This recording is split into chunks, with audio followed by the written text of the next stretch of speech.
Mes chers collègues, mesdames, messieurs, je voudrais tout d'abord remercier les organisateurs de m'avoir invité, je dirais sollicité pour participer à cette table ronde et me fournir ainsi l'opportunité de partager avec vous un combat pour la défense de la santé environnementale qui a démarré en 1999 lors de notre insertion dans le projet européen Environnement Santé de l'enfant que mettait en place mon ami, le professeur Niels Kekkebeek, coordonné ce projet européen, et dont nous avions, nous, la responsabilité d'analyser les conséquences de la pollution sur les malformations génitales.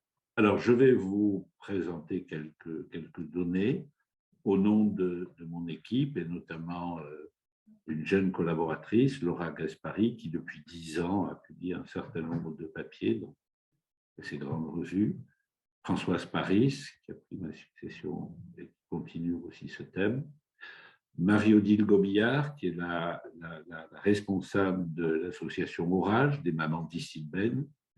Vous verrez que le Distilben dans notre équipe a contribué largement à l'expertise des perturbateurs endocriniens en tant que xénoestrogène. C'est pour nous un modèle clinique expérimental de premier plan. Et puis Nicolas Calfa, qui est le chirurgien pédiatre, qui est responsable du centre de référence sur les malformations génitales et qui, depuis 12 ans, a investi une partie de son activité de recherche clinique dans cette problématique. Alors, comme je l'évoquais il y a quelques secondes, notre premier intérêt s'est focalisé sur l'impact des perturbateurs endocriniens sur les désordres de la différenciation sexuelle chez les nouveau-nés XY. Voici un exemple d'un papier publié il y a quelques années par Laura Gaspari qui montre, dans une étude cas témoins, un odds ratio de 4,41 des malformations génitales chez les nouveau-nés dont les parents étaient exposés aux pesticides, et il s'agissait principalement d'enfants d'agriculteurs. Alors, cette même démarche a été entreprise au Brésil, dans le nord-est, dont on sait que c'est une zone hautement agricole où l'utilisation des pesticides est largement répandue, à la fois sur le plan professionnel dans l'agriculture, mais aussi habitationnel pour chasser toutes les petites bêtes qui envahissent le quotidien de ces pauvres gens. Donc, dans le nord-est, nous avons réalisé cette étude et montré une prévalence de micropénis dramatiquement élevée chez les enfants d'agriculteurs. 80% de ces enfants vivaient dans un environnement contaminé par ces pesticides et donc présentés pour les garçons un taux de micropénis parmi les plus élevés au monde. Deuxième problématique qui a été abordée par l'équipe il y a plus de 15 ans, nous étions frappés par l'explosion des précocités pubertaires chez la fille.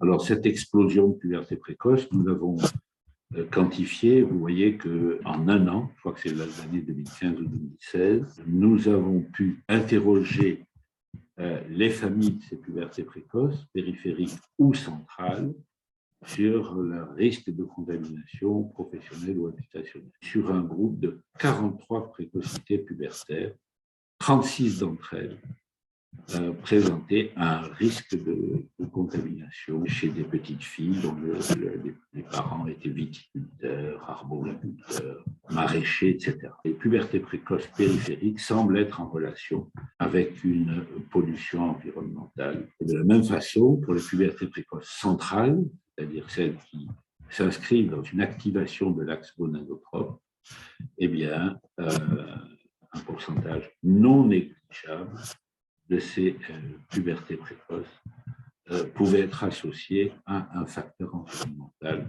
Ces perturbateurs endocriniens altèrent les tissus périphériques et notamment la glande mammaire en créant des pubertés précoces périphériques, prématurité large, ou sont susceptibles d'activer la mise en route du pulse générateur de pulse de GNRH et entraîner des pubertés précoces. Donc oui, la puberté précoce chez la fille est une maladie environnementale. Troisième problématique d'impact de la pollution environnementale, nous l'avons extrapolé à partir de ce que nous avons observé chez les garçons dont les mamans avaient été traitées par du distilbène.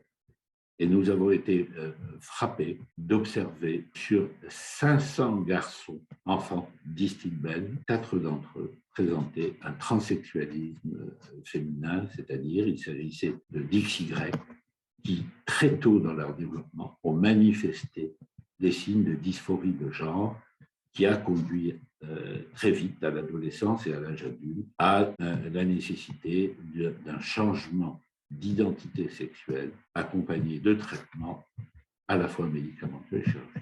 Ce qui est frappant, c'est qu'on peut voir chez les enfants contaminés par un xénoestrogène, la fréquence est de 4 sur 500, c'est environ 400 à 1000 fois plus, selon les références, 1000 fois plus de fréquence de transsexualisme chez les garçons contaminés pendant leur vie natale par des xénoestrogènes. C'est un message extrêmement important que nous sommes en train d'écrire.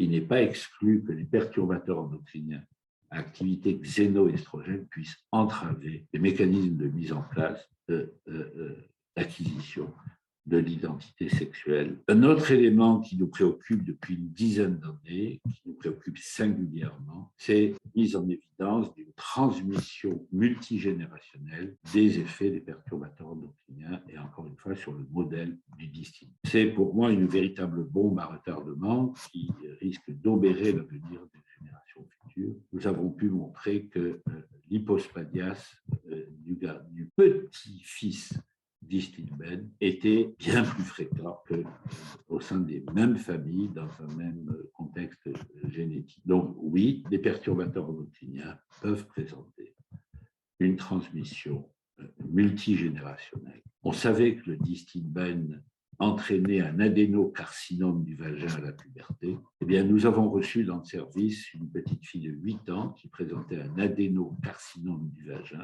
et qui n'était pas une fille distilbène, mais une petite fille distilbène. À l'évidence, il existe un effet multigénérationnel de l'effet du distilbène et donc des perturbateurs endocriniens. Nous avons eu l'opportunité d'examiner une très grande famille dont toutes les filles étaient porteuses d'endométriose, dont la mère avait pris du distilbène pendant la gestation. Il est intéressant de noter que les petites filles distilbène, on peut même dire que l'arrière-petite-fille, présente tous les symptômes évocateurs d'une endométriose. Donc oui, l'endométriose est pour partie une maladie environnementale, pour partie induite par les perturbateurs endocriniens, et c'est une information qui avait déjà été décrite cliniquement et expérimentalement.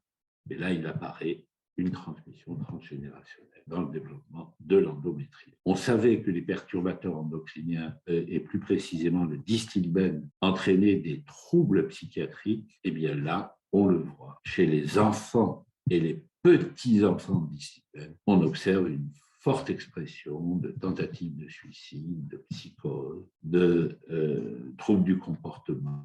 Oui, les perturbateurs endocriniens peuvent être responsables de troubles psychologiques et psychiatriques sévères, comme l'a montré le docteur Vobillard au niveau des tentatives de suicide. Toujours sur l'aspect scientifique et médical, je dirais que dans l'équipe, le docteur Gaspari, qui est une pédiatre endocrinologue, effectue une thèse de science dans l'unité INSERM sur ce sujet qui nous préoccupe singulièrement, celui de la transmission transgénérationnelle, et elle a pris comme modèle les effets de la contamination par la dioxine, principale composante de l'agent orange. Elle se focalise, c'est son travail, sur la recherche de marqueurs moléculaires de la contamination par la dioxine, sur des modèles cellulaires, animaux, pour pouvoir trouver une application chez l'homme, puisque lors d'une mission au Vietnam, j'ai pu observer que ces effets de la dioxine perduraient jusqu'à la 4e génération. Enfin, nous avons créé avec le professeur Fénichel le premier diplôme interuniversitaire de santé-environnement, dont le succès est à la hauteur de nos espérances et qui est devenu quasiment un DIU francophone qui attire des participants de plusieurs pays. Deuxièmement, je dirais, c'est un peu un élément qui m'est cher. J'ai été élu délégué à la maire adjoint à Montpellier. J'ai donc la responsabilité de copiloter le contrat local de santé en connexion avec la RH et les différents acteurs de la santé. Et parmi les axes prioritaires que j'ai souhaité voir apparaître, le quatrième thème concerne la santé environnementale, en focalisant sur la qualité de l'air, de la nutrition et de l'environnement urbain. J'ai fait en sorte pour que ces quelques messages contribuent au débat que vous allez avoir. La qualité des participants à ce débat ne fait aucun doute sur l'efficacité et le haut niveau des échanges.